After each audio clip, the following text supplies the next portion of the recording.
All right. Good evening, everyone. Welcome back to the Sports Corner at Choose Adventure Media. My name is Zach, and in tonight's episode, we'll be recapping the Oregon Ducks' huge win over the Washington Huskies. Always great to beat the rival up north, but this definitely secured the Ducks' playoff spot.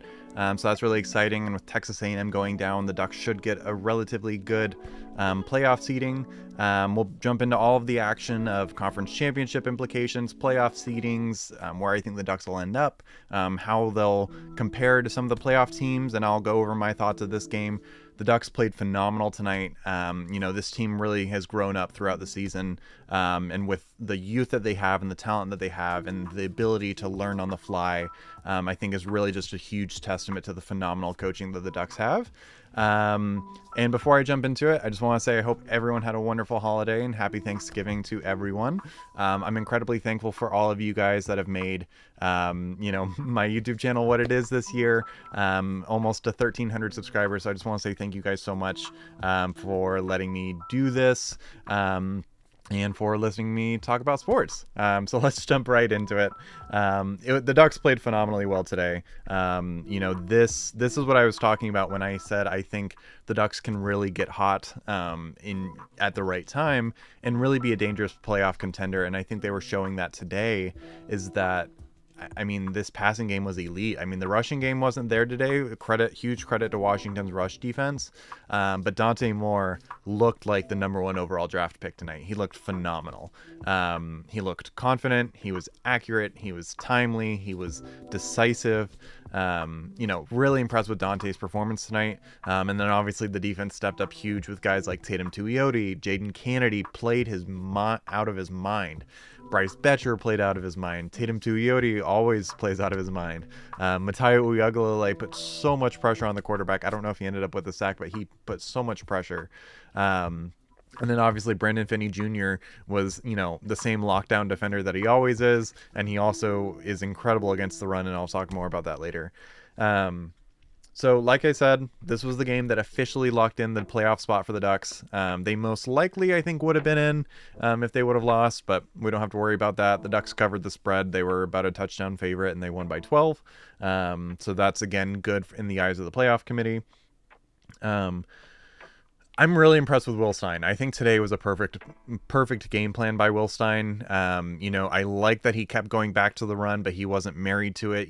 He saw that it wasn't working, and then he tried other things. I think he really kept the defense on their toes, and he really called an excellent game. Love the aggression. They weren't afraid of the deep ball at all today. And Dante Moore has learned and is phenomenal against zone coverage now, so that's very exciting. Dante Moore played one of the most mature games of the season. Just his decision making and his checks at the line of scrimmage. In the beginning of the game, there was that corner blitz that he didn't see, and then later in the game, he saw the corner blitz and he beat it. He's so smart, and that's going to go a huge way in his NFL stock. Is that ability of see something in the first half and don't let it beat you twice. And he didn't. There wasn't a single thing that beat him twice today. I'm going to pull up what was his final stat line? Wow. 20 of 29, 286 yards, almost 10 yards an attempt, and 1 touchdown, no interceptions. That's exactly what he needed to do today. In a tough environment, can't make mistakes, no turnovers. That was huge. Huge. Dante Moore, he looked confident tonight, and Will Stein put him in excellent positions to play well tonight, which I think is a huge booster to his confidence. All right, let's see.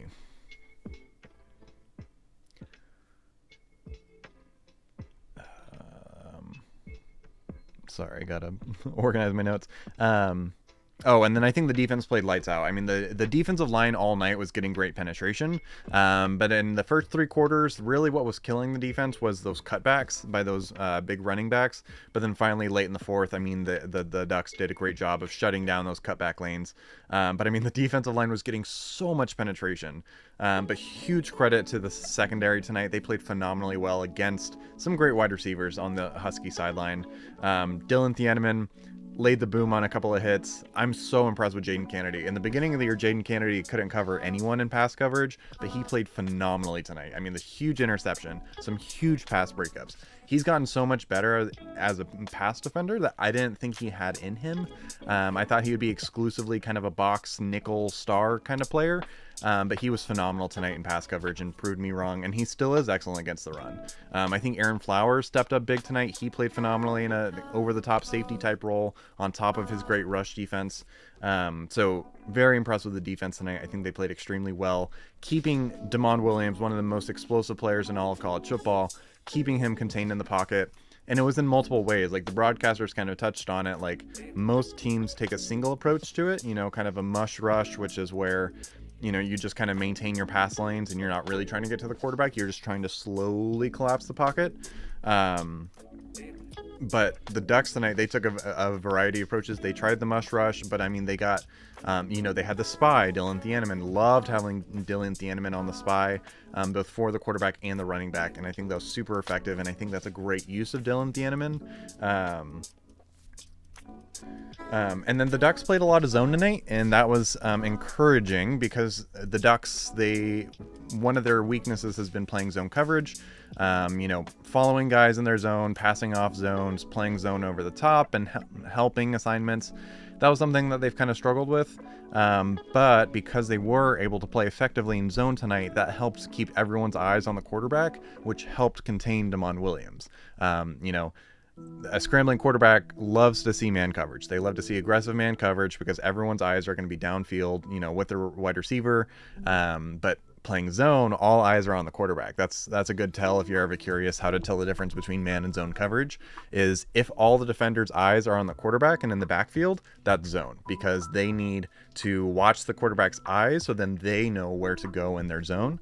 Versus man, it's your job to cover one man, so your eyes are on the receiver. You may not see that they're running the ball because your eyes are locked on the wide receiver. So in fact, one play that I was so impressed with in the second half was Tatum Tuioti dropped into zone coverage against Denzel Boston. I think it was on the last Washington drive.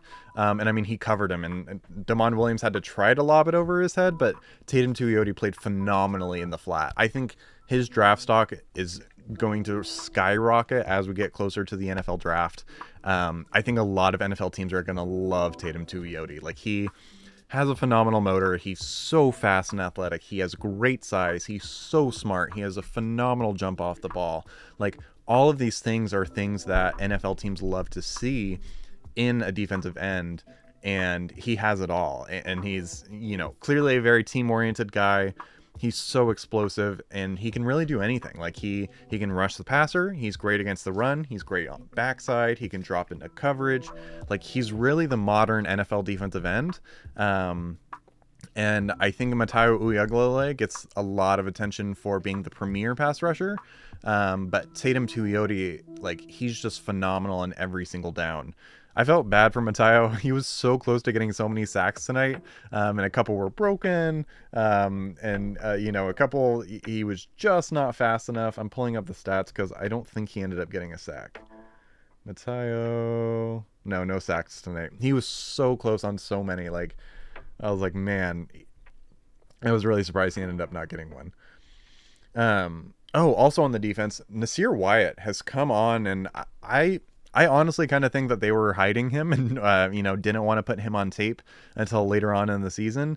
He's arguably one of our best pass rushers. Like, I know on that one naked at the beginning, I think it was the second play of the game, where Nasir Wyatt got the sack because they didn't block him on the naked pass play. But he's so fast, and the spin move that he had last week against USC, like, he's going to be crucial to the Ducks playoff run, especially with the explosive passing offenses that are going to be in the playoffs with Alabama, Indiana, Ohio State, even Texas A&M. Like, all these teams love to have these big explosive passing offenses, and so we're going to need guys to get after the quarterback. So Nasir Wyatt, Matayo Uiagalelei, and Tatum Tuioti are going to be huge in that. Huge. I'm so impressed with Nasir Wyatt. Again, it's just another example of Dan Lanning doing a phenomenal job in recruiting, and also if you're good enough to play. It doesn't matter your age. You're good enough to play. You're on the field, and that's going to go a huge way in recruiting. As I hope the Ducks are able to flip some recruits. So let's see. And honestly, all night, I felt like the Ducks were able to manhandle the Husky offensive line. I really feel that way from the start. And granted, in the second and third quarters, the Huskies kind of had some success running the ball. But again, I think that's just a credit of the talent that they have in the backfield. Because, I mean, the Ducks were getting penetration on every single play. Like the defensive tackles up the middle, Barry Alexander, Amari Washington, Ashton Porter, Terrence Green, all those guys were getting tremendous penetration up the middle, which just wrecks game plans. Like I think defensive tackles don't get enough credit for the disruption that they cause just by getting penetration up the middle. Everyone wants to give attention to the outside guys in the NFL. It's the Myles Garretts. It's the Deion Jordan, former Oregon Duck, New Orleans Saint. Nick Bosa. Everyone loves a good elite pass rusher. But the defensive tackles really set up those edge rushers, and really elite edge rushers need a solid defensive tackle. And if you don't believe me, look at the Cleveland Browns. They signed Myles Garrett, got him for $40 million, and then they drafted Myles Graham number 5 overall because of how critical a dominant middle defensive tackle is to an edge rusher. Granted, an edge rusher can still be good without an edge rusher or without a defensive tackle, but still, it's a phenomenal duo, and it goes a really long way for complementing each other. And so those defensive tackles, even Gary Danielson, who freaking hates the Oregon Ducks, by the way, the broadcasters were saying like, oh, I went back to the USC game tape and didn't realize Barry Alexander had as good of a game as he did. And while, Barry Alexander has solid stats, his impact on the Ducks defense this year can't be understated. Like, he arguably is our most important defensive player. And I'm just so proud of the growth that he's had as a person, as a player, since he got to Eugene. He kind of had this diva tag associated with him, but he's really kind of outgrown that, and he's now a phenomenal team player, defensive presence, and I think he also has a bright NFL future in front of him. Dan Lanning is doing a phenomenal job of developing these defensive line guys, but particularly the guys up the middle. I mean, think Mark Harmon from last year, but again, Terrence Green, Ashton Porter, Amari Washington, Bear Alexander, all these guys are going to be NFL players. You're going to be hearing their names in the NFL. And that's just so crucial to a dominant defense like the Ducks have, because even whenever the Huskies were able to run the ball, all of their running backs were being touched in the backfield with a big hand or a big arm of a defensive tackle. Like, they weren't, and that's just huge, just slowing the momentum, like, and blowing up run lanes and forcing those cutbacks. Like, not every running back can hit the cutback like their running back Muhammad and Jonah Coleman can do. That's a really elite running back level quality, like we see with Jordan Davison for the Ducks. So having defensive linemen that can blow up the middle, like Terrence Green and Amari Washington and the various other casts up the middle, but also Tatum Tuioti and Matayo Uiagalelei doing a phenomenal job of backside pursuit. Like, that's been the difference, I think, this year with the Ducks rush defense of being better than last year, is while our linebackers could certainly be better, having elite penetration up the middle, but then having elite backside pursuit with guys like Matayo and Tatum, that's what makes elite rush plays. And then it doesn't really matter who you have at linebacker, anyone can clean that up. They weren't cleaning that up in the first half, and that's why the Huskies had some success running the ball. I think they had over 6 or 7 yards per rush in the first half. Tosh Lupoy did a phenomenal job of making some adjustments at halftime. And another thing that I want to talk about and compliment for this defense is on on 2 of the Huskies drives where they started to have some success. They had a big chunk pass play, they had a big chunk rush, and I know one was in the second half when they came out of halftime and they had a 22-yard rush.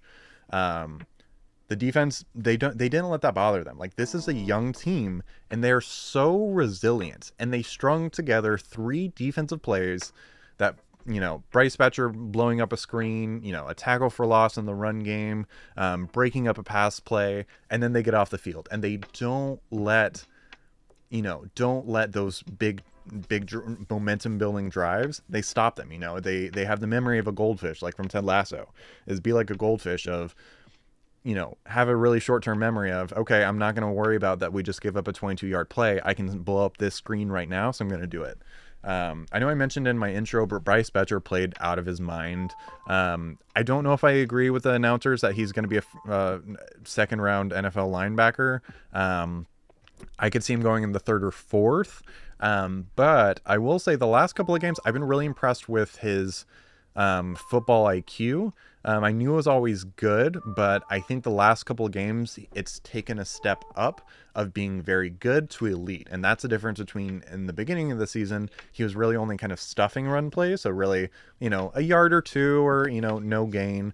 But, the USC game and this game, he's been blowing up run plays for tackles for loss. And that's a big difference. That's the difference between a middle, a day 2 or 3 NFL draft pick and a first round or a second round NFL draft pick.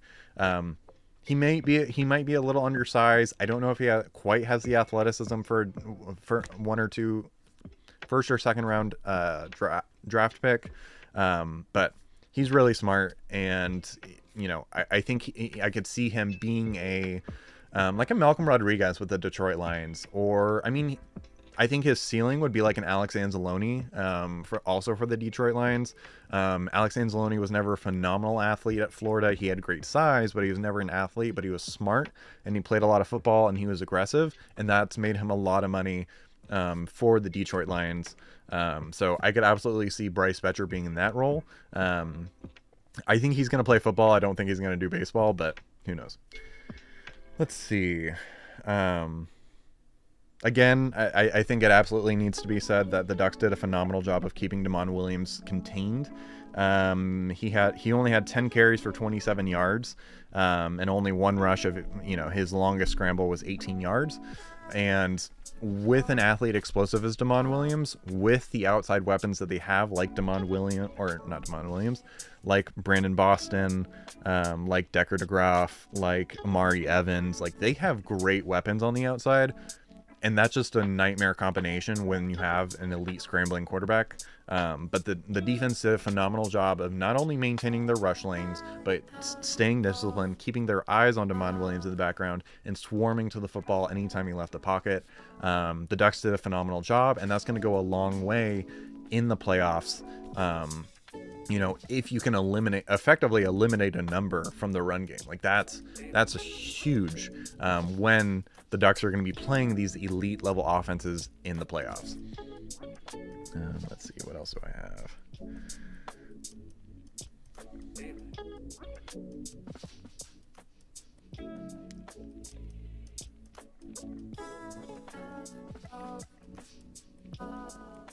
Oh, I also need to shout out Jeremiah McClellan. He had a phenomenal game tonight.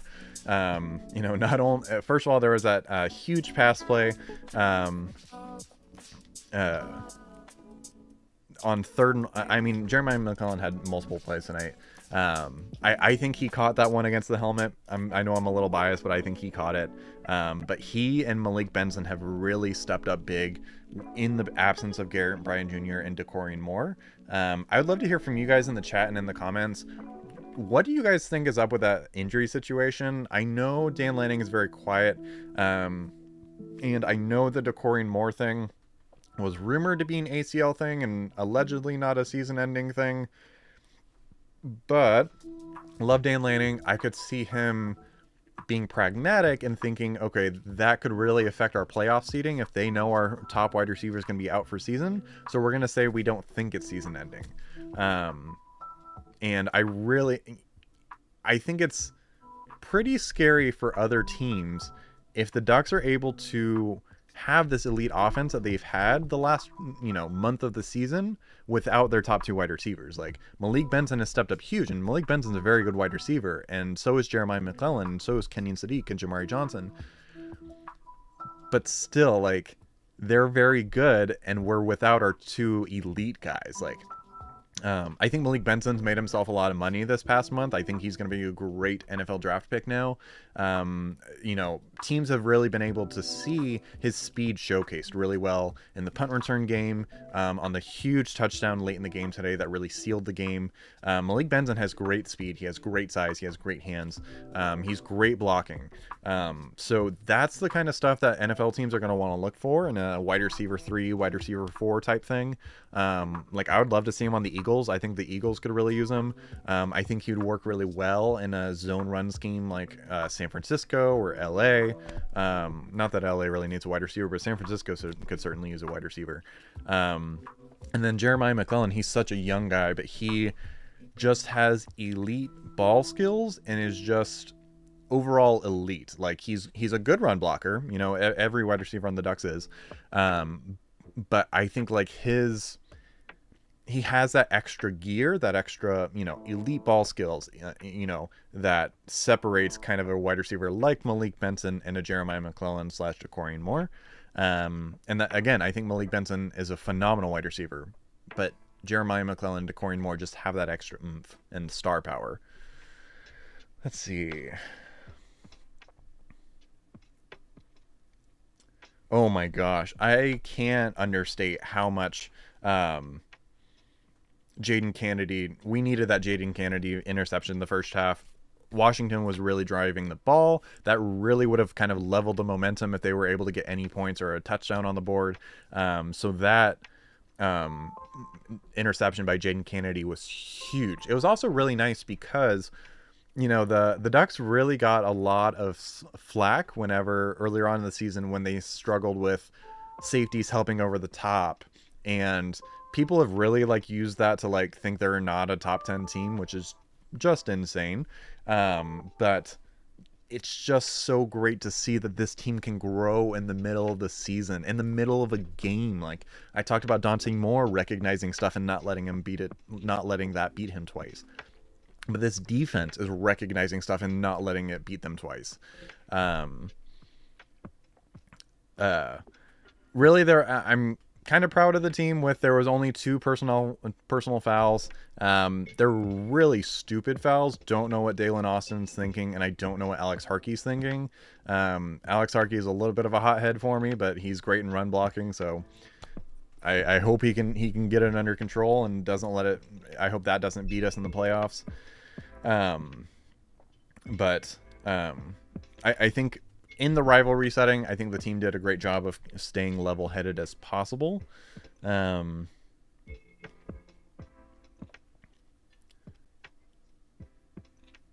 and then that touchdown pass, I believe, is in the second quarter. Dante's legs were used in that, and that was huge. I loved the use of Dante's legs tonight. I'll talk more about using his legs in the fourth quarter, kind of to seal the game in a little bit. But this was also the same drive where Dante replaced the corner blitz. So anytime a quarterback gets blitzed and he knows he's hot, the best thing to do in a pass play situation is to replace it. And so whichever side the corner's coming, so let's say he's coming from my left, y'all's right, then you're most likely going to want to throw that direction because they're automatically going to be down a number on that side. And so the second time that Dante saw that corner blitz, he replaced it. He knew he was hot, which means he knew he was getting blitzed. He knew where his protection was, which is important because you need to know where the free rusher is. And then wherever that free rusher is coming from, that side's going to be down a number. So that's where you throw the ball. There's not going to be any corners or safeties, lurking underneath. It's most likely going to be one-on-one coverage with your guy. Put it where he can catch it. Move on. Did a phenomenal job. It was a pass to Jamari Johnson. Again, I've been really impressed with Jamari Johnson this last half of the season. And then this was also on this drive, Dante checked into a zone read on a third down. He saw a look that he didn't like. He checked to a zone read, which is huge, considering his well-documented, how do I say this? He doesn't prefer to run. He doesn't dislike it, but he doesn't prefer to run. But he knew that would get them the first down, and it inevitably did. And that's just such a huge skill for a young player to know when to call his number and get it. Like, that's the confidence and the ability to execute. I'm so impressed with Dante Moore. This game, I said it last game, I thought that was his best game. I think this was his best game, by far, just with the processing, the accuracy, the ball placement. Like, his misses were so small. Like, think about, so he was 22 of 30? No, 20 of 29, so 9 incompletions, but one of those was the Kenyon City diving catch in the end zone that he caught. He was just out of bounds, so that's such a close miss. And then the Jeremiah McClellan helmet catch, near miss. There were a couple other plays that, like, the broadcaster said, like a DR Hill, where the ball, yes, was behind him. If it was a wide receiver, most likely caught, but because it's a running back, it was dropped. Dante's misses today were so small. Again, just an elite quarterback. I can't really think of any turnover-worthy plays tonight. I think he played really well. The closest thing to a turnover was right at the end when the Ducks went for it on 4th down with like 2 minutes left. And they almost dropped the handoff on a mesh. It's called a mesh point, where a quarterback and a running back are handing the ball off. That's called a mesh point. But they didn't. Let's see. I'm really impressed with Washington's running backs. Like I've said multiple times. What was I going to say? Oh, their skill players are phenomenal. The running back Muhammad, Jonah Coleman, Denzel Boston. They have a lot of talent on the outside and at skill positions, and I think the defense did a great job of shutting them down.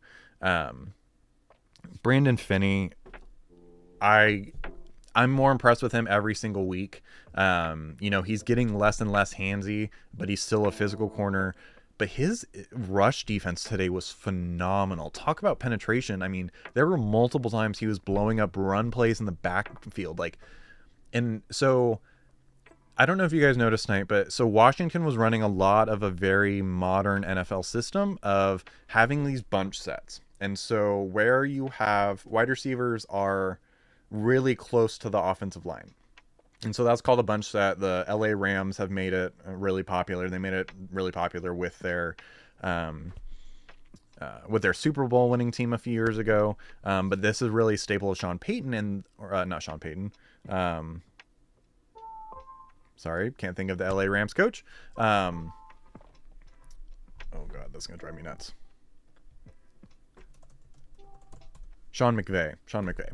And the reason why these teams run these bunch sets is because it helps the numbers in the run game. And so it really, and then in the pass game, it really muddies up the picture for the defense. And that's where, like we saw multiple times today, the Washington Huskies were able to kind of generate natural picks where defenders are running into each other, or there's a lot of traffic, or there's confusion on assignments when there's, the releases are crossing of the wide receivers. So it's a really modern NFL concept.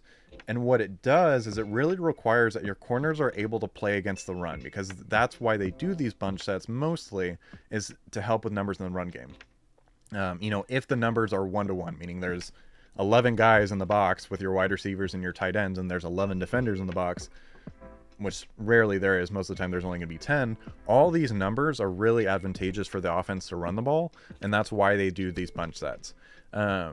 But whenever you have a corner that is physical and can play the run at an elite level, like Brandon Finney Jr., that's huge. Like, that is just a kind of a bunch set nullifier.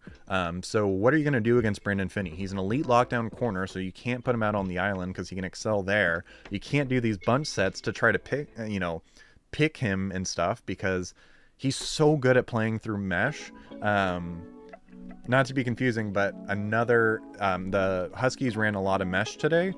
So what that means is you have guys from opposite sides of the formations, and they kind of run at each other. And whenever you have multiple crossers, that's called mesh. That's a passing concept called mesh. And like we saw in the Indiana game when Brandon Finney had that pick six right at the end of the game, he's so good at fighting through the traffic. Like, he navigates the traffic so well on those mesh plays, and got a pick six on that play. He got the huge fourth down stop right at the end of the game today. He's so good at against mesh and through traffic and through cloudy pictures, meaning like it's not clear the assignments when everything starts going. He's so smart and physical, and he's getting better every game. And I think the broadcasters don't highlight Brandon Finney as much as they should. Which, granted, if you're a cornerback and your name's not getting said a lot, that's again a good thing, because that means that the ball's not being thrown to you because you have your wide receiver covered. But I don't think the broadcasters were giving Brandon Finney Jr. enough recognition for what he does and how hard it is to do what he's doing, especially as a true freshman. I don't know how he developed these skills, especially considering he was playing high school ball less than a year ago. But he's playing like an NFL level corner, with elite NFL corner size. Like, he's going to be a very high NFL draft pick in a couple of years, and we're very fortunate that he's a Duck. Gonna go back to my notes.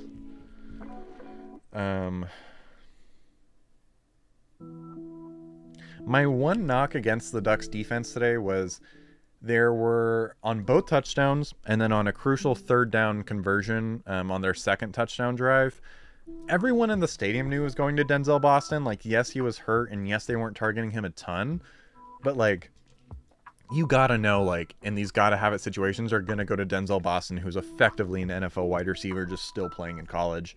That was a little disappointing, because they're in those three plays that I'm talking about, the two touchdowns and the third down conversion, Brandon Finney wasn't on him at all. I know one play there was specifically Theron Johnson on him.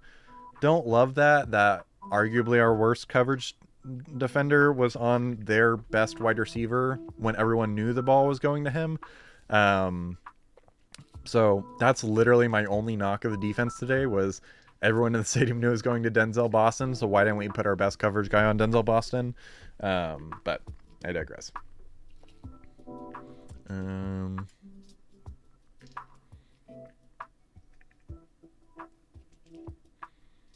Let's see. Oh, and then, so I wrote in my notes, I said, running Dante late is controversial, which I agree it's controversial.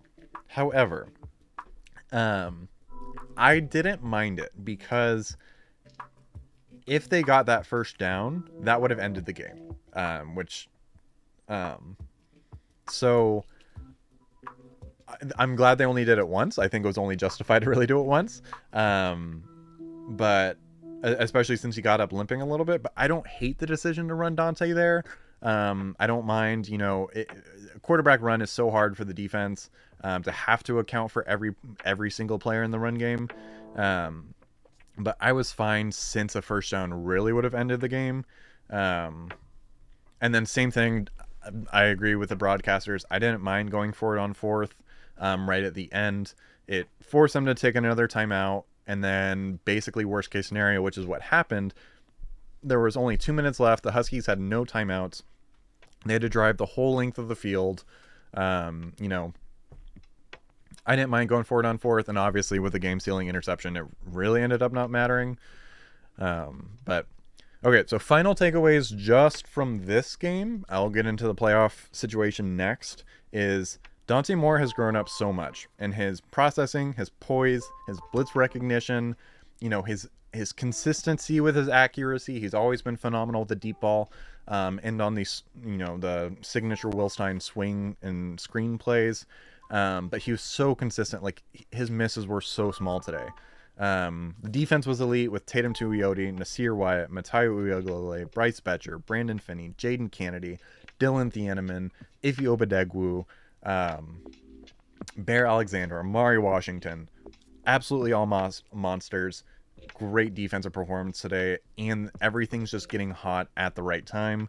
Atticus Sappington, huge performance. I mean, what was it, 5 or 6 games ago, people thought he should have been benched, and then he was huge today with those kicks. Think about how different of a game it would have been, even if he would have missed 2 of them. So huge kicks by Atticus Sappington. Again, just another example that every single element of this Ducks team is getting hot at the right time. And that's what can make a championship team with this playoff format. And with these teams that, honestly, a lot of them have gotten cold. Like, look at Texas A&M losing to Texas last night. Alabama's gotten cold after their loss to Oklahoma.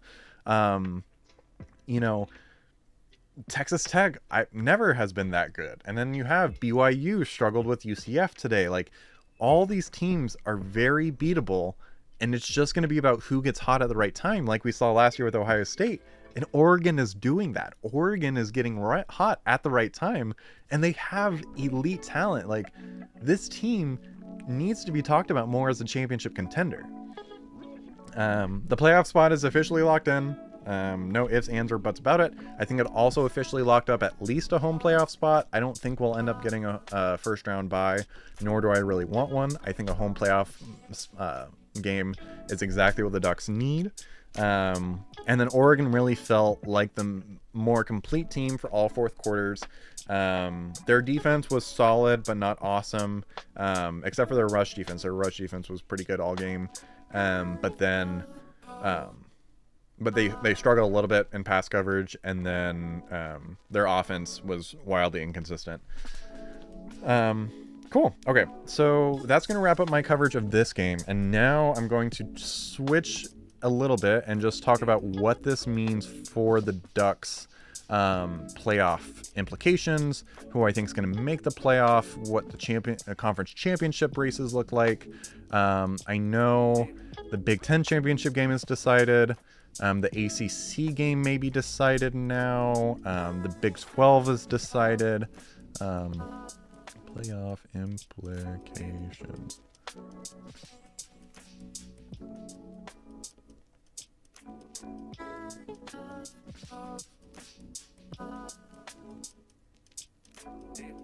Cool. Okay, so I'm gonna pull the current playoff rankings, which, granted, nothing has changed since Texas A&M lost last night. So playoff rankings.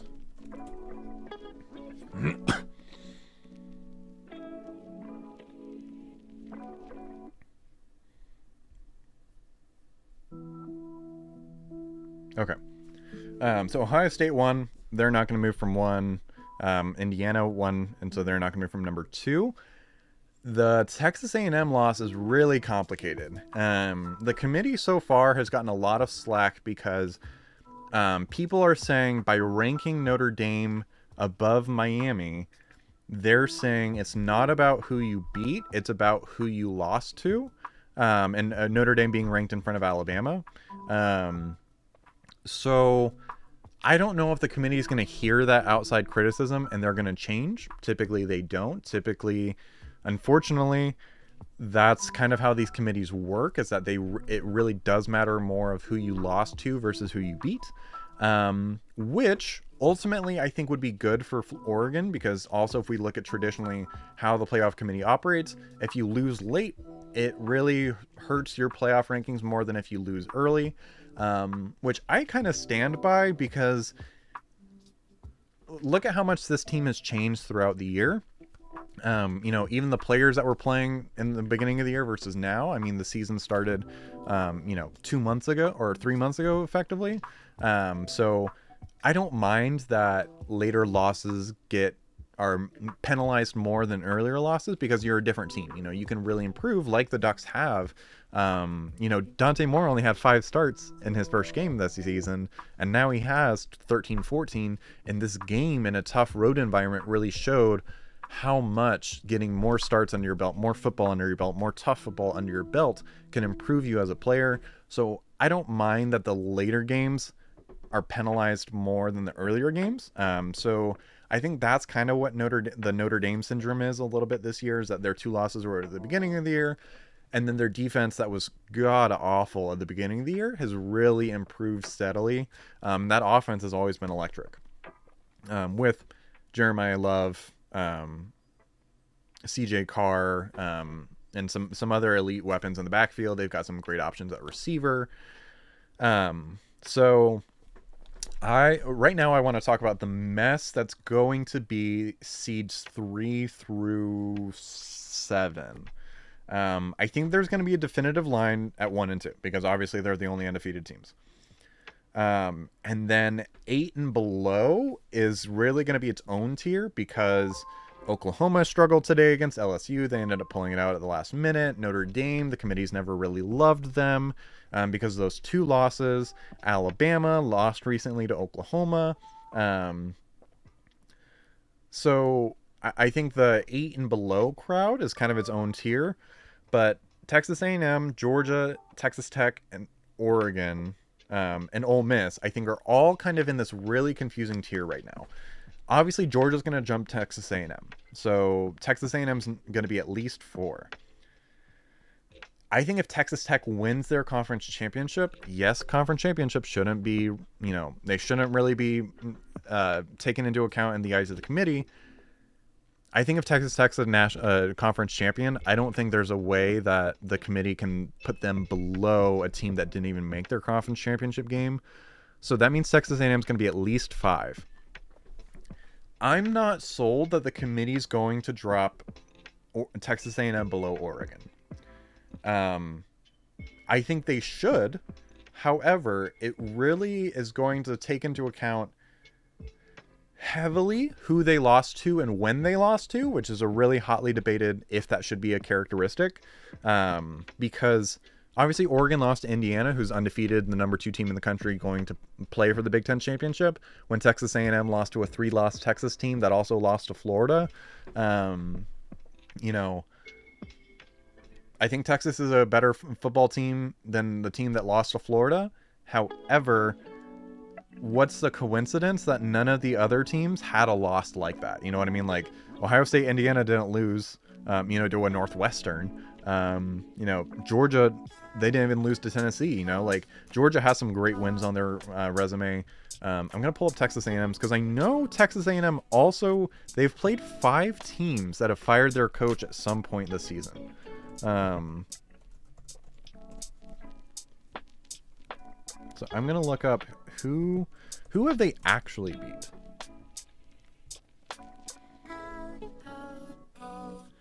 Okay, so UTSA, Utah State, they beat Notre Dame. Okay, so that would be equivalent of, I think Oregon has kind of supplemented that with the big wins that they've had down the stretch. But then, Texas A&M beat Auburn. They fired their coach. Texas A&M destroyed Mississippi State. Sorry, Mississippi State, but you're Mississippi State. Texas A&M beat Florida, fired their coach. Texas A&M beat Arkansas and struggled. And they fired their coach. Texas A&M beat LSU, fired their coach. Texas A&M beat Missouri, who started off hot but ended up not being everything we thought they were. Texas A&M narrowly beat South Carolina. So even if we look at who these teams have beat, Oregon has beat better teams. I really hope the committee will look past SEC bias. Oregon football schedule. Because of the great wins that Oregon has had down the stretch. And again, I know I'm biased. The Penn State win should absolutely be counted as a positive on the Oregon resume. There are other teams that aren't getting credit for wins like that, and I think those teams should also get credit for it. But Oregon beating Penn State, they were the number 3 ranked team in the country. They had James Franklin. They still had national title aspirations. That Penn State team has a lot of talent on it. The head coach just couldn't put it all together. So I think that absolutely should be a positive. I'm not going to count it as the biggest win. I think the biggest wins should still be at Iowa and at home versus USC, which are still both better wins than Texas A&M has, besides that Notre Dame win. But I think beating Iowa and USC kind of knocks out the Notre Dame. Like, I think they kind of cancel each other out. So then it's, Oregon played Indiana close. They beat Washington on the road. And then I think the Penn State win should really put Oregon above Texas A&M. So in my opinion, I think Texas A&M should drop down to 6. I'm not sold on Ole Miss. I'm really not. I'm just not sold. Yes, they went into Norman, Oklahoma, and they beat them, and they gave Georgia everything they could handle. But honestly, I'm not sold on Georgia either. Like, I think both of these teams are very good, and I think when/if Oregon plays them, I think they're going to be very close football games. However, I don't like. I'm not. I think Oregon would be favored over both of them. I just don't think. I don't think the Georgia team this year is as good as Georgia's team last year, and I don't think Ole Miss is as good as they were last year. Particularly that defense. I'm not sold on Ole Miss's defense. So in all this, I think Oregon would go up to number 5. I don't see how Oregon goes above 5. I think something would really have to go haywire for that to happen. Like Texas Tech would have to lose really badly in the conference championship game, or Alabama would have to destroy Georgia like by 30. And I just don't see these happening, which I'm fine with. I think the best case scenario is for Oregon to end up with the 5 seed. If they do that, then they end up playing the Group of 5 champion, highest ranked Group of 5 champion, which right now would be Tulane, who's about to lose their head coach to Florida. John Summerall's about to take the Florida job. So that would be kind of ideal for Oregon. They would get a tune-up game on December 19th or 20th against a Power 5 opponent, or I'm sorry, a Group of 5 opponent. And then after that, they would play the 4 seed, and that would be Texas Tech. And Texas Tech has been overrated all season. I made a video about them in the offseason, and I really complimented them. I love Joey McGuire as a coach. I love the transfer portal addition. They're getting a lot of money infused into that program. I love a lot of their players. They have a lot of great NFL talent on there. David Bailey. They have some other edge rushers like the one from Georgia Tech, and they have a great defensive tackle from UCF. Baron Morton, love him as a quarterback. And they even lost their best running back out for the season that never even got to play, who transferred in from USC. I love Texas Tech. Love their story, love their coach. They are not the number 5 team in the country. Oregon is absolutely a better football team than Texas Tech. Have way more depth, have way more youth.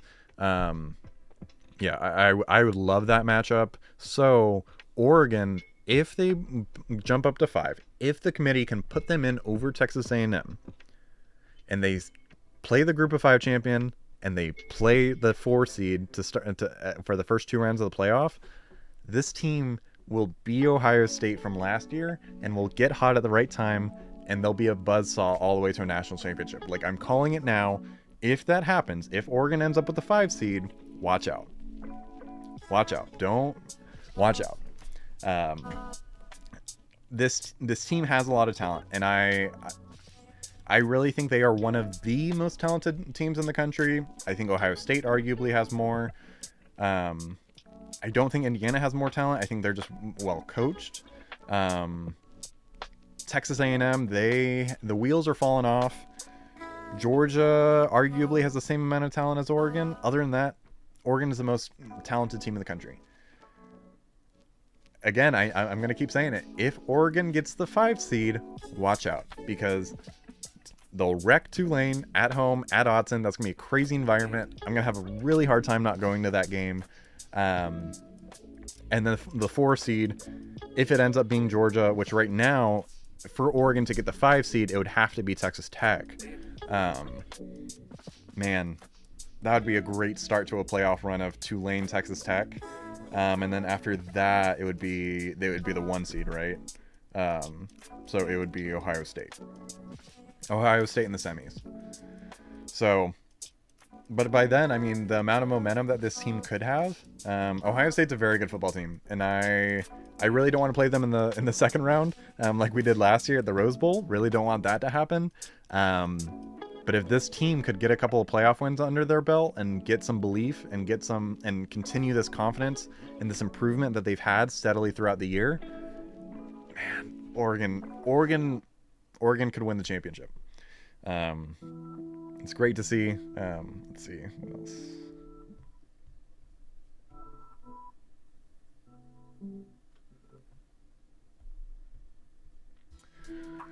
So I guess things to watch out for moving forward is obviously the Alabama-Auburn game. Since I've been on, I haven't checked the score. Alabama football.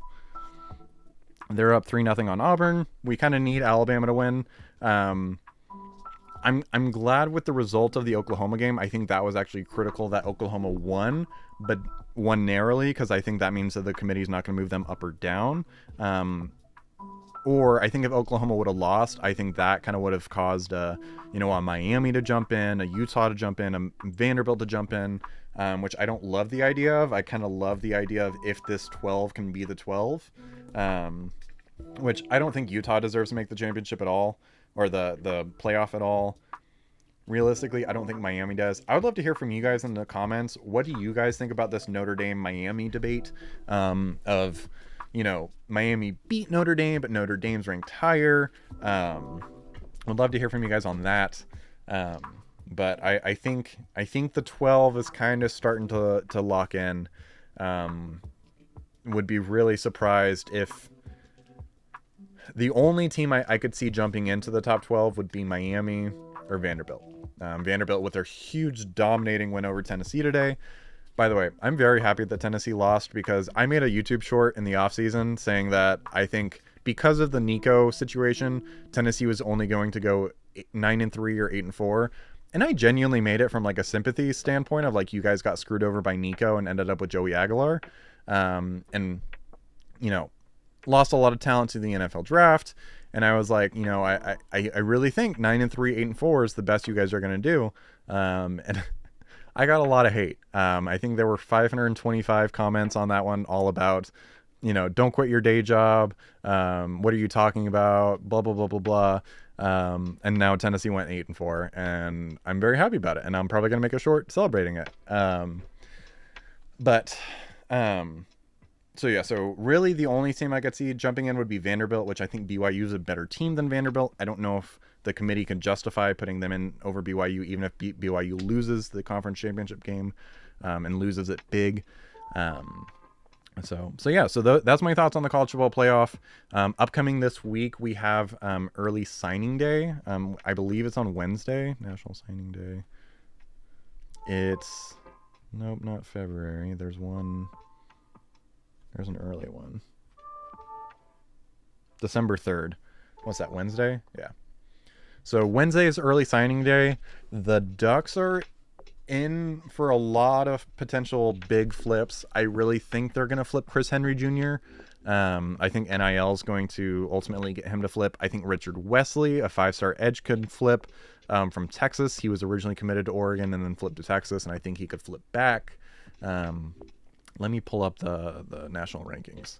On 3 recruiting player rankings.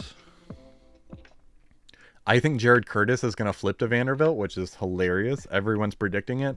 And he really wanted to stay home. He wasn't sold on Georgia. And that's why he almost went to Oregon, but his family wanted him to stay home, but he's never been completely sold on Georgia. So I think Vanderbilt's going to land him, especially with Clark Lee signing that extension. Let's see.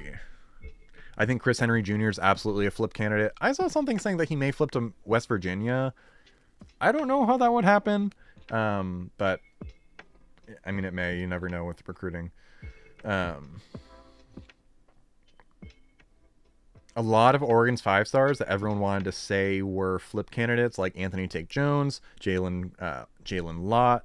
All these guys, people are like, oh, they're going to flip away from Oregon, and they've all shut down their recruitments. Manny Ahenacho. Oregon has the most 5-stars in the 2026 class, if you weren't aware. I could also see Cody Green flipping. He is currently a Washington commit, but he was a longtime Oregon commit. And I think Oregon's kind of starting a Mater Dei pipeline. Mater Dei is a powerhouse high school in Los Angeles area. And that's where Jordan Davison went. That's where Nasir Wyatt went. That's where Cody Green goes. That's where Chris Henry Jr. goes. And then the Ducks have a Mater Dei kid committed, I think. Take me to the Ducks class.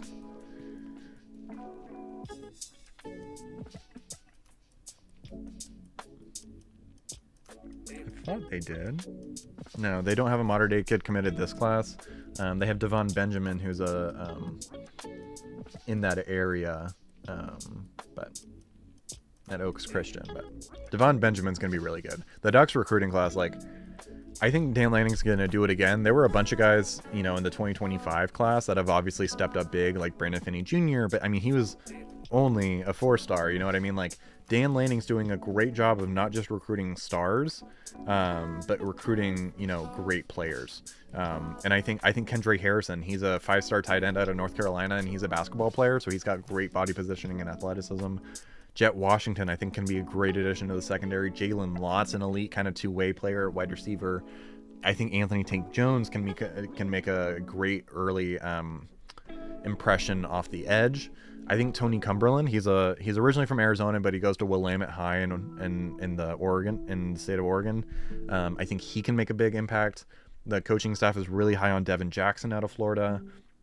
Braylon Hodge, they're really high on.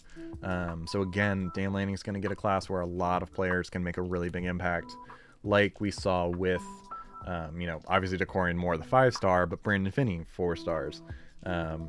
De'Aaron Hill, 4 stars. Cooper Perry, 4 stars. Nasir Wyatt, 4 stars. Jordan Davison, 4 stars.